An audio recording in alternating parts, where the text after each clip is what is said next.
কিশোরগঞ্জ শহরের আজিম উদ্দিন স্কুল মাঠে বাংলাদেশ খেলাফত মজলিসের নির্বাচনী জনসভা সেখান থেকে আরও জানিয়েছেন প্রতিনিধি শফিক আদনান। বাংলাদেশ খেলাফত মজলিসের যে নেতা কর্মীরা আছেন তারা কিন্তু মিছিল সহকারে দলে দলে এরই মধ্যে এখানে উপস্থিত হয়েছেন এবং এই মাঠ কিন্তু মোটামুটি ভরে গিয়েছে নেতা কর্মীদের এখানে উপস্থিতিতে। তো আজকের যে খেলাফত মজলিসের যে জনসভা, এই জনসভায় প্রধান অতিথি হিসাবে উপস্থিত থাকবেন দলের আমির আল্লামা মামুনুল হক। তিনি কিছুক্ষণ পরেই এখানে কিন্তু এই জনসভায় যোগ দেবেন বলে আমরা জানতে পেরেছি।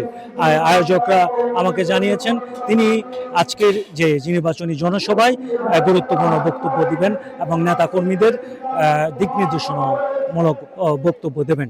কারণ এই যে কিশোরগঞ্জ ১ আসনে এখানে জামায়াতে ইসলামী কোনো প্রার্থী দেয়নি, এই আসনে প্রার্থী দিয়েছে বাংলাদেশ খেলাফত মজলিসের প্রার্থী হচ্ছেন হেদায়েতুল্লাহ হাদি।